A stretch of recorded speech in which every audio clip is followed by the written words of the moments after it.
मंगला विद्या मंदिर के सभी छात्रों को आपकी हिंदी की शिक्षिका लोना का नमस्कार। बच्चों, आज हम पढ़ने जा रहे हैं आपकी पाठ्य पुस्तक की 11वीं पाठ, वो है केरल की सैर। इस पाठ को आज हम पढ़ने जा रहे हैं। तो बच्चों, सब लोग अपना अपना टेक्स्ट बुक खोलिए, पेज नंबर 61। जैसे कि आपका लेसन का हेडिंग सुनते ही आपको लगता है कि केरल की सैर, केरल मतलब केरल एक राज्य है, केरल की सैर मतलब वहाँ पर घूमने के लिए जाना, मतलब वहाँ का जगह को देखने के बारे में एक लड़की अपनी दोस्त को, सहेली को पत्र लिख रही है। तो इसके बारे में इस पत्र में हम वही चीज़ सब देख सकते हैं जी, कि उसकी जो एक लड़की है उसने अपने दोस्त के लिए, जैसे कि प्रियांशी नामक एक लड़की ने अपनी दोस्त, उसकी नाम है अनीशा, उस नामक लड़की को एक लेटर लिखती है, एक पत्र लिखती है। वो जो केरल गई थी, केरल में उसने क्या क्या देखा और केरल की प्रकृति सौंदर्य कैसा है और उसे कैसा लगा, केरल जगह एक नया शहर जाने के बाद में उसे क्या महसूस हुआ, उन सब चीज़ों के बारे में वो अपनी दोस्तों के साथ, अपने सहेली के साथ में शेयर करे, सहेली के साथ में वो सब कुछ शेयर कर रही है। तो इस पाठ से बच्चों हमको अन्य राज्यों में रहने वाले लोगों की रीत नीत, उनकी जो धार्मिक अथवा संस्कृति, उनके बारे में सब हमको पता चलता है। उसके साथ साथ में हमें वहाँ की देखने योग्य दर्शनीय जगह के बारे में भी हमको पता चलता है और वहाँ की सुंदर प्रकृति के बारे में भी हम देख सकते हैं। तो चलो बच्चों, आज हम इस पाठ को शुरू करते हैं। और एक चीज़ है कि ये पाठ एक लेटर राइटिंग फॉर्मेट में है, जो अपनी दोस्त के लिए एक, मतलब दोनों दोस्त आपस में जो बातचीत करते हैं, मतलब यहाँ पर जैसे कि मैंने कहा है, प्रियांशी नामक एक लड़की ने अपनी दोस्त प्रिया अनीशा के लिए एक लेटर लिखती है, एक पत्र लिखती है। उसने जो केरल में क्या क्या देखा, उसको कैसे महसूस हुआ, उसको क्या क्या पसंद आया और किस किस जगह पर वो गई थी, उन सब चीज़ों के बारे में वो अपने दोस्त के साथ इस पत्र के द्वारा वो शेयर कर रही है। ठीक है, वो सब कुछ बता रही है। तो ये एक लेटर राइटिंग है, एक पत्र लेखन है। ठीक है, तो अभी हम शुरू करते हैं। ऊपर की तरफ उनके घर के एड्रेस दिया है अपने दोस्त के। हमेशा हम किसी को लेटर लिखते हैं, पत्र लिखते हैं, तो हमें क्या करना पड़ता है, उनकी पता लिखना ज़रूरी है, उनका एड्रेस लिखना ज़रूरी है। उसके बाद में विषय लिखते हैं, बाद में हमारा नाम लिखते हैं। तो बच्चों, वहाँ पर है 2 और स्लैश डाल के 6, गुलाबी बाग, मतलब घर का नंबर हो सकता है, गुलाबी बाग दिल्ली में रहने वाली उसकी दोस्त के लिए इसने लेटर लिखा है। प्रिय अनीशा, ढेर सारा प्यार, ढेर सारा प्यार मतलब बहुत सारा मेरा प्यार दे रही हूँ करके बोल के जो अपने दोस्त को बता रही है। बाद में हम यहाँ से शुरू करते हैं हमारे पाठ को। जैसे कि हम सब आज ही केरल से लौटे हैं। देखिए, वो अपनी जो इतनी सुंदर जगह पे घूम कर आई है, उस जगह के बारे में अपने दोस्त को बोलने के लिए बहुत उत्सुक है। कैसे पता चल रहा है? जिस दिन वो केरल से लौट कर आई है, उसी दिन वो अपने दोस्त को पत्र भी लिख रही है। तो इससे पता चलता है कि जिसने केरल को घूम कर आई है वो बहुत उत्सुक है, बहुत खुश है। वो अपनी जो जगह को देख कर आई है, उन सब जगहों के बारे में अपने दोस्तों से बोलने के लिए वो बहुत उत्सुक है करके इसे पता चलता है। तो आगे देखते हैं।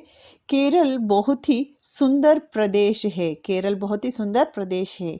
यहाँ यहाँ के लोग मलयालम भाषा बोलते हैं। यहाँ के लोग क्या बोलते हैं? यहाँ के लोग मलयालम भाषा बोलते हैं। जैसे कि मैंने कहा है, भारत विविधता का देश है, अलग अलग संस्कृति के लोग, अलग अलग भाषाओं के लोग हैं। जैसे कि आप एक एक राज्य से और एक राज्य जाते जाते आपको क्या होगा, वहाँ की बात करने की जो भाषा में बहुत सारी बदलाव आती है। जैसे कि कर्नाटक में कन्नड़ा बात करते हैं, तो तमिलनाडु में तमिल भाषा बात करते हैं ना।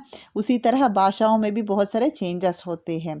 तो आगे देखते, इसी तरह केरल में लोग क्या, कौन सी भाषा बात करते हैं? केरल में लोग मलयालम की भाषा बोलते हैं।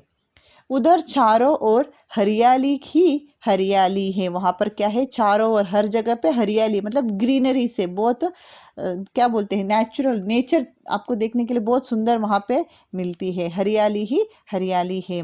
सुंदर झरने, बैक वाटर्स समुद्री तट और नारियल के ऊंचे ऊंचे पेड़ इसकी सुंदरता में चार चांद लगा देते हैं। मतलब जैसे कि शुरू करते हैं, सुंदर झरने मतलब बहुत सुंदर सुंदर वाटरफॉल्स, बैक वाटर समुद्री तट मतलब कोस्टल एरिया में है, मतलब समुंदर की किनारे पे ये राज्य है, तो क्या है समुद्री तट, आपको बहुत सारे कोस्टल समुंदर भी देखने को मिलती है। और जहाँ पे समुंदर है या जैसे कि हम साउथ साइड में देख सकते हैं, वहाँ पे आपको बहुत सारे नारियल के ऊंचे ऊंचे पेड़ तो नजर आते हैं। नारियल मतलब कोकोनट ट्रीज। और सुंदरता में चार चांद लगा देते हैं। देखियो, चार चांद लगा देना ये एक मुहावरा है। मुहावरा का मतलब क्या है बच्चों?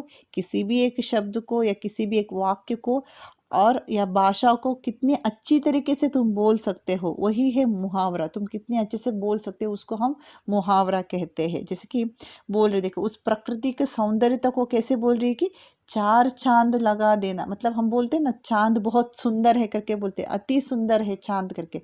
तो यहाँ बोल रही कि ये सुंदर केरला की जो दृश्य, वहाँ का प्रकृति इतना सुंदर है कि जैसे कि चांद कितना सुंदर है, वैसे ही ये केरला का नेचर भी वो इतना ही सुंदर है करके बता रहे हैं।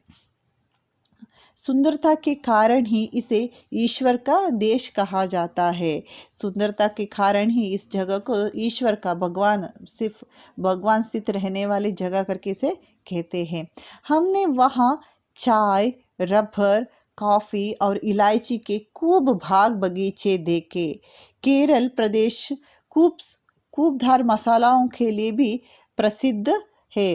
देखिए, हमने वहाँ चाय, रबर, कॉफ़ी और इलायची के खूब भाग बगीचे देखे। मतलब वहाँ पर क्या चाय का प्लांटेशन होगा, रबर प्लांटेशन हो या कॉफ़ी एस्टेट हो, टी एस्टेट हो, और इलायची जो गरम मसाले जो मिलते हैं, उन सब मसालाओं का मसाला मिलने वाली जगह है वो केरल है। वहाँ पे बहुत सारे फ्रेश आइटम वहीं पे उगाते हैं, तो वहाँ पे बहुत सुंदर और बहुत अच्छी क्वालिटी के मसाले आइटम मिलते हैं। केरल केरल प्रदेश खुशबूदार मसालाओं के लिए भी प्रसिद्ध है। खुशबूदार मतलब बहुत अच्छा फ्रेग्रेंस, खुशबूदार मीन्स फ्रेग्रेंस। मतलब क्यों ऐसे कह रहे हैं? क्योंकि इन्होंने जैसे कहा है कि चाय होगा, रबर होगा या कॉफ़ी होगा या इलायची या गरम मसाले जैसे मैंने कहा है, वो सब चीज़ों को केरल में उगाते हैं। वहाँ की उसकी खेती किया जाता है, मतलब वहाँ पे उसका फार्मिंग किया जाता है। तो इसीलिए वहाँ पर क्या है, फ्रेश आइटम मिलते हैं। नहीं तो दूसरी जगह पे क्या करते हैं, इन सब चीज़ों को दूसरी जगह पे मंगवाते हैं, तो मंगवाते मंगवाते क्या हो जाता है, थोड़ा बहुत बहुत दिन मसाला आइटम में क्या होता है, अलग सा खुशबू रहता है। वो फ्रेश आइटम में बहुत अच्छा सुंदर सा खुशबूदार रहता है। वो तो ही थोड़ा दिन हो गया तो पुराना होने पर क्या होगा, उसका खुशबू निकल जाता है ऐसे ही। तो उसी तरह वो लोग क्यों बोल रहे हैं कि यहाँ पे क्या है, पूरा का पूरा फ्रेश आइटम मिलता है, इसीलिए उसको खुशबूदार मसालों के लिए भी ये जगह बहुत प्रसिद्ध है करके कह रहे हैं। जैसे कि दालचीनी, जायफल, काली मिर्च, लौंग आदि वह भरपूर मात्रा में उगाए जाते हैं। देखिए, केरला में क्या करते हैं, दालचीनी, जायफल, काली मिर्च, लौंग, इन सब मसालों को वहाँ पे उगाते हैं। उसका फार्मिंग उसी जगह पे किया जाता है। जैसे कि आप यहाँ पे देख सकते हैं गरम मसालाओं का जो चित्र मैंने दिया है। देखिए, इलायची, सौंफ, लौंग, जायफल, काली मिर्च, दालचीनी, देखा, ये सब क्या है, ये सब मसाला है। हम जैसे बोल सकते हैं, आप जस्ट आपके घर में मम्मी हो तो पूछ लीजिए गरम मसाला, मम्मी गरम मसाला कैसे बनाते हैं करके। जो गरम मसाला ज़्यादा उसका खुशबू बहुत सुंदर रहता है ना, मसालाओं का खुशबू। इन सब मसालाओं को, इन सब चीज़ों को पीस कर गरम मसाला बनाते हैं। यही सब देखिए यहाँ पर दिए है, इलायची है, सौंफ है, लौंग है, जायफल है, काली मिर्च मीन्स ब्लैक पेपर। ये सब का अलग अलग जो सब्जियां बनाते वक्त या कुछ स्वीट्स में इन सब का उपयोग होता है। जैसे कि इलायची होगा, उसको स्वीट में जो फ्लेवर के लिए इस्तेमाल करते हैं। बाकी का काली मिर्च, ब्लैक पेपर जो स्पाइसेस है, वो जो बहुत तीखा रहता है ना। इन सब चीज़ों का उपयोग आपको पता है, और आप चाहे तो अपने घर में एक बार मम्मी से भी पूछ लीजिए इन सब चीज़ों को किस किस पदार्थों में या किसी सब्जियों में इस्तेमाल करते करके भी आप एक बार पूछ सकते हैं। इन्हीं सब क्या बोलते हैं, इन्हीं सब स्पाइसेस जो मसाले केरल में उगाते हैं, इन्हीं सब मसालों को केरल में उगाते हैं। तो आगे हम देखते हैं बच्चों, जैसे कि उन्होंने कहा है कि रबर, ये है रबर का ट्री है, रबर ट्री है। जैसे रबर कैसे उगाते हैं, पेड़ से, पेड़ को हल्के से काट कर, है ना, हल्के से काटते हैं और उसमें से एक जो एक लिक्विड फॉर्मेशन आता है, मतलब दूध करके कह सकते हैं, वाइट सफ़ेद रंग का एक मिल्क आता है, दूध आता है, उसी को स्टोर करके सुखा के उसमें से वो लोग रबर बनाते हैं। ये है, यहाँ पर आप देख सकते हैं टी और कॉफ़ी का एस्टेट। देखिए एक साइड में फर्स्ट चित्र है वो टी एस्टेट है, मतलब चाय बागान करके कहते हैं। टी जो आप देख सकते हैं ना, छोटा छोटा पत्ते हैं। चाय कैसे बनाते हैं, घर में आपने चाय तो पिए होंगे ना, या घर में आपके बड़े लोग हैं, मम्मी पापा कोई चाय पीते तो आपने देखे होंगे, पर चाय पत्ती कहाँ से आते हैं, इन्हीं सब पौधों का छोटा छोटा जो पत्ता है उसको तोड़कर सुखाकर उसमें से क्या बनाते हैं, चाय पत्ती। यही है, ये प्लांट ही चाय पत्ती का ही पौधा है, उसी पत्ते को सुखाकर बनाते हैं, पैकिंग किया जाता है। बाद में उसी पत्ती को आप पानी में उबालने से उसका रंग बदलता है और अच्छा सा खुशबू भी निकलता है ना। आपने चाय पिए हो तो आपको पता होगा, यही है चाय का एस्टेट, टी एस्टेट करके हम कहते हैं। पास में और एक चित्र है, वो है कॉफ़ी, कॉफ़ी का चित्र है। देखिए यहाँ पे आपको लाल रंग का जो फल नज़र आ रहा है ना, वो लाल रंग का फल, जो फल पूरा पकने के बाद में उस फल को सुखाकर उसका बीज से क्या बनाते हैं, कॉफ़ी बनाते हैं। उसका बीज से, उस बीज को पाउडर बनाकर उससे कॉफ़ी बनाते हैं। टी, चाय बाग और कॉफ़ी का एस्टेट, टी एस्टेट करके हम कहते हैं, कॉफ़ी का बागान करके हम कहते हैं।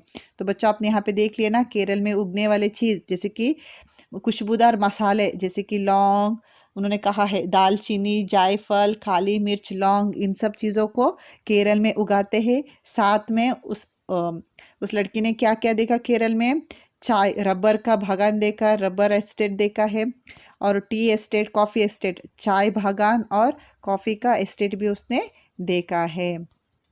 तो आगे की तरफ चलते हैं, हमारी पेज नंबर नेक्स्ट 62, वहाँ पे देखते हैं वहाँ पर क्या है। देखिए उस चित्र में आपको देख सकते हैं, क्या देख सकते हैं, एक बोट हाउस है ना, बोट हाउस देखिए, घर की आकार का एक बोट है ना। तो अभी हम आगे पढ़ते हैं। तुम्हें एक और मज़ेदार बात बताऊं, वह है नावों के घर। देखिए नावों के घर means boat house, boat house को हम क्या कहते हैं, नावों के घर कहते हैं, जो केरल की हस्तकला के कुछ खूबसूरत उदाहरण है। हस्तकला मतलब जो हाथों से बनाने वाली कला, जो हस्तकला कहते हैं, हाथों से बना किया गया कलात्मक काम होता है, उसको क्या कहते हैं, हस्तकला कहते हैं। इंग्लिश में कहते हैं हैंडीक्राफ्ट आइटम्स कहते हैं, जो हाथों से बहुत सुंदर से बनाने वाली कला हैं। हम लोग भी उसमें एक रात रुके, हम लोग भी उसमें क्या किए, एक रात वो लोग सब रुक गए थे। सचमुच यह बहुत ही अच्छा अनुभव था। चंद्रमा की रोशनी में लहरें बहुत ही सुंदर लग रही थी। देखिए उन्होंने क्या किया, एक रात बोट हाउस में भी स्टे करने को मिला। मतलब actually most of the time क्या होता है, बोट हाउस में भाड़े में दिया जाता है। जैसे कि आप सोच लीजिए, आप कहीं पे घूमने के लिए गए, वहाँ पर आप कहाँ पे रहते हो, होटल में रहते हो, है ना। होटल में रूम बुक करके आप क्या करते हो, वहाँ पे ठहरते हो। पर केरल में ये बहुत फेमस है, जो बोट हाउस में स्टे करना, बोट हाउस में रहना बहुत फेमस है। तो इसीलिए इसको भी भाड़े में दिया जाता है, एक दिन 2 दिन के लिए इतना भाड़ा करके बोल के, उस इतना पैसा देकर उस उतने दिन तक उस बोट हाउस में रह सकते हैं।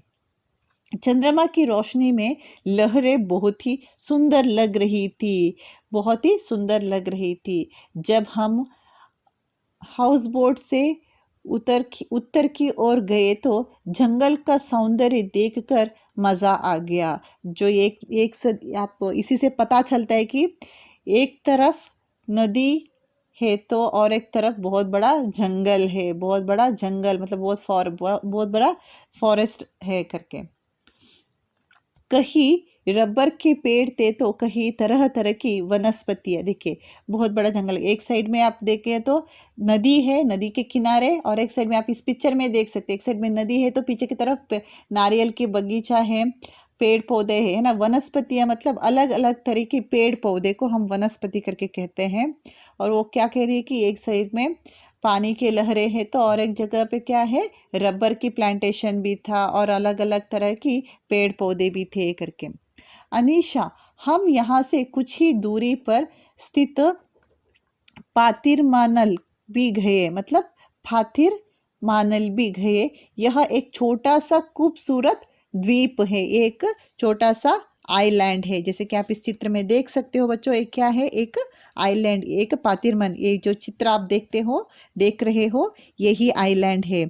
एक आइलैंड है मतलब समुद्र के बीच या नदी के बीच में रहने वाली एक जमीन को हम क्या कहते हैं, आइलैंड कहते हैं। ठीक है, तो इस जगह पे भी गए। यहाँ पर क्या है, अलग अलग तरीके की जो पक्षियों को वहाँ पर देखने को मिलते हैं, और अलग अलग तरीके के जो नए नए तरीके के जो पेड़ पौधों को भी आप यहाँ पर देख सकते हो। ये बोट हाउस मतलब एक जगह से और एक जगह के लिए बोट की सहायता से लोग आते हैं और यहाँ पर घूमने के लिए आते हैं, देखने के लिए। बहुत फेमस जगह है, इसको देखने के लिए बहुत सारे लोग यहाँ पर आते हैं।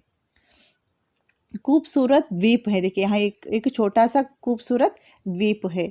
यहाँ सैंड ऑफ मिडनाइट के नाम से प्रसिद्ध है। इसको क्या कहते हैं, और एक नाम क्या है, सैंड ऑफ मिडनाइट करके भी इसे कहते हैं। ये बहुत इंपॉर्टेंट है बच्चों, इसको आप अंडरलाइन कीजिए। जैसे कि फातिरमनल को क्या कहते हैं, एक छोटा सा आइलैंड है, द्वीप, द्वीप मतलब आइलैंड है, और इसे क्या कहते हैं, सैंड ऑफ मिडनाइट करके भी कहते हैं। यह हमने कई दुर्लभ पक्षियों को भी देखे।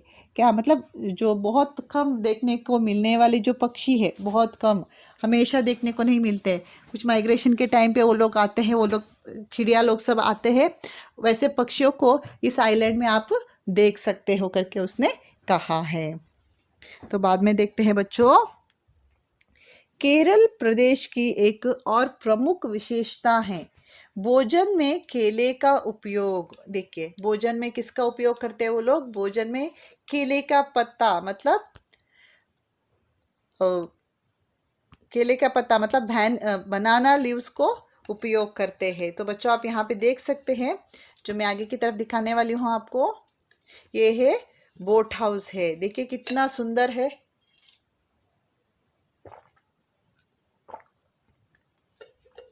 बोट हाउस कितना सुंदर है ना बच्चों। एक चित्र में आप देख सकते हैं, सामने की तरफ बोट हाउस देख सकते हैं, उसके नीचे की तरफ और एक चित्र है, उसमें क्या है बच्चों, बोट हाउस का अंदर का दृश्य है। जो अंदर की तरफ बोट हाउस देखने में कैसा है, उसका चित्र भी दी हूँ, आप यहाँ पर देख सकते हैं। कितना सुंदर है ना, रहने के लिए कितना सुंदर सा जगह है करके। तो आगे हम देखते हैं, हम अपने लेसन की तरफ चलते हैं। केरल प्रदेश की एक और प्रमुख विशेषता है भोजन में केले का उपयोग। मतलब खाना खाते वक्त, भोजन मतलब खाना, आप जो खाना खाते हो वहाँ पर किसका इस्तेमाल करते हैं, केले का पत्ता मतलब बनाना लीव्स का उपयोग करते हैं। यहाँ के निवासी केले से अनेक व्यंजन तैयार करते हैं। यहाँ के लोग क्या करते हैं, बनाना से बहुत सारे अलग अलग पकवान, खाने का अलग अलग पकवान बनाते हैं। जैसे कि रॉ बनाना होगा, कच्चा केला हो सकता है, या उसका स्टेम हो सकता है, या उसका फूल हो सकता है, उन सबको खाने में उपयोग करते हैं। हमने वह स्वादिष्ट डोसा, इडली, उत्तपम और सांभर भी खाए। देखिए आप सब यहाँ पे पहचान, सब साउथ इंडियंस हो तो इन आप लोगों के लिए डोसा, इडली, उत्तपम ये सब कॉमन थिंग है, पर नॉर्थ इंडियन लोगों के लिए क्या है, ये सब स्पेशल फूड है, क्योंकि उनकी जगह पे ये सब रेगुलर फूड बनाते नहीं है। उनके जगह पे छोला भटूरे बनाते हैं, पूरी सब्जियां, और दूसरा कुछ चीज़ बनाते हैं, खिचड़ी, वैसे सब चीज़ बनाते हैं। तो डोसा, इडली उन लोगों के लिए बहुत स्पेशल फूड बन जाता है। सचमुच प्राकृतिक सुंदरता से भरपूर केरल प्रदेश घूमकर दिल भाग भाग हो गया। देखो बच्चों, दिल भाग भाग होना मतलब बहुत खुश होना, ये भी एक मुहावरा है, इसको अंडरलाइन कीजिए। दिल भाग भाग हो गया, इस दिल भाग भाग हो गया उसको अंडरलाइन कीजिए, इसका मतलब है दिल बहुत खुश हो गया, एक मुहावरा है। तुम भी अपने मम्मी पापा के साथ एक बार केरल अवश्य जाना। वो क्या कहती है आखिर में, तुम भी एक बार केरल जाओ, क्योंकि मैं जाके आई हूँ, मुझे बहुत पसंद आया। मैंने वहाँ पर टी का एस्टेट देखा, चाय बाग देखा, कॉफी का बाग देखा, रबर का प्लांटेशन देखा, ऊंचे ऊंचे नारियल का पेड़ देखे, नदी किनारे गई मैं। और बोट हाउस में भी हम एक दिन ठहरे थे, एक आइलैंड, एक द्वीप में हम गए। बहुत सुंदर जगह है। और यहाँ पे खाने खाने पीने का भी इनका लाइफ स्टाइल अलग है, जो उनका रहने का लाइफ स्टाइल अलग है। जैसे कि हम वहाँ पे रहते हैं, उसका तुलना किया गया तो यहाँ का इन लोगों का रहना ठहरना सब कुछ अलग है। और उनका खाद्य पदार्थ जो इस्तेमाल करते हैं खाने में, जो केले से बनाए वाले कुछ अलग अलग तरीके के पकवान बनाते हैं। बहुत अच्छा लगा करके। यहाँ पर क्या, उसकी जो दोस्त जो है प्रियांशी है, वो जो पत्र लिख रही है, वो कह रही है और अपनी सहेली को क्या सुझाव दे रही है? सहेली को सुझाव दे रही कि तुम भी हो सके तो एक बार अपने पापा मम्मी के साथ एक बार तुम केरल अवश्य जाना। इतना सुंदर जगह है, तुम जिंदगी में एक बार तो देखना जरूरी है करके। तो बच्चों सोचिए, आप भी हमेशा ऐसे ही करते हो ना? आप कभी कहीं पे घूमने जाते हो अपने परिवार के साथ में, छुट्टियों में जाके आने के बाद में अपने दोस्तों से, मित्रों से आप तो शेयर करते हो ना, आप कहाँ गए थे, वो जगह कैसा था, देखने के लिए कितना सुंदर था, आपने कितने सारे मजे किए करके बोल के, है ना? जैसे कि आपको दोस्तों से मिलते ही आप ऐसे बातचीत में बोल देते हो। पर यहाँ पर क्या हो रहा है, दो दोस्त आपस में पत्र के द्वारा, पत्र के सहायता से अपनी फीलिंग्स को शेयर कर रहे हैं, है ना बच्चों? तो इस पार्ट के साथ में, ये पार्ट यहीं पर समाप्त होती है। इस पार्ट में मैं आप सभी को एक एक्टिविटी दूंगी, ये होगा आपका पत्र लेखन होगा। आप अपने दोस्तों के नाम पर, आप अभी घर पे हो तो इस समय पर आप कहीं पे घूमने गए हो तो, या घर में भी आपने कुछ नया नया चीज सीखे हो तो, उन सब चीजों के बारे में अपने दोस्त को 4 या 5 लाइन में बताना है।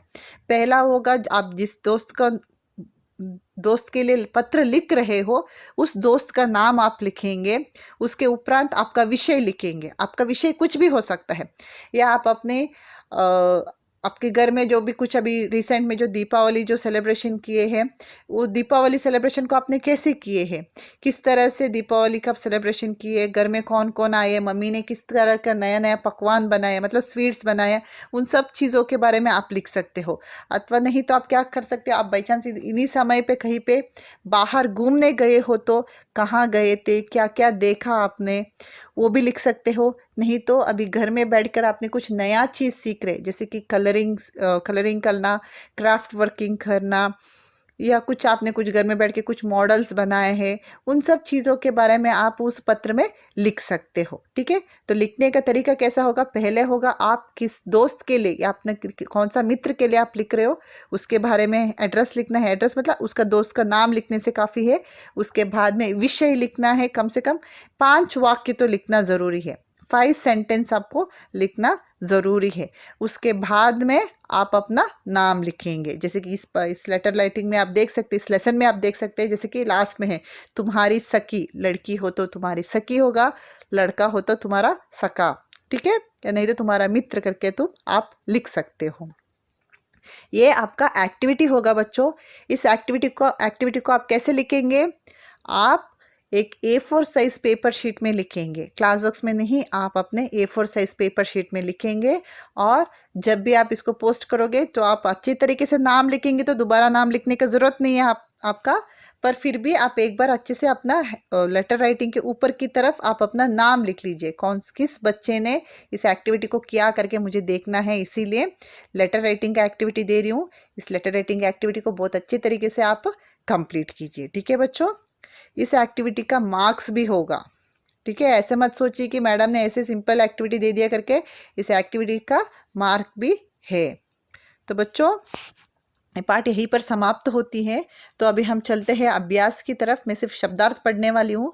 जैसे कि सौंदर्य मतलब सुंदरता, खूबसूरती। व्यंजन मतलब खाने पीने का सामान, अलग अलग पकवान। दुर्लभ मतलब जो कठिनाई से मिले। निवासी मतलब रहने वाले लोग। प्रमुख मुख्य। मात्रा मतलब क्वांटिटी। अनुभव मतलब एक्सपीरियंस। समुद्री तट मतलब समुद्र का किनारा। हस्तकला मतलब हाथ से किया गया कलात्मक काम। द्वीप मतलब आइलैंड। उदाहरण एग्जाम्पल, उत्तर मतलब नॉर्थ ईस्ट, नॉर्थ साइड। तो यहाँ पर नीचे मुहावरे हैं, जैसे कि दिल भाग भाग होना मतलब बहुत खुश होना, चार चार चांद लगना मतलब और अधिक सुंदर बनाना। तो बच्चों इधर उन्होंने मिस्टेक दी है, चार चांद होना चाहिए, वो चांद चांद हो गया है, वो आप टेक्स्ट बुक में टिक कर लीजिए, चार चांद होना चाहिए, ठीक है।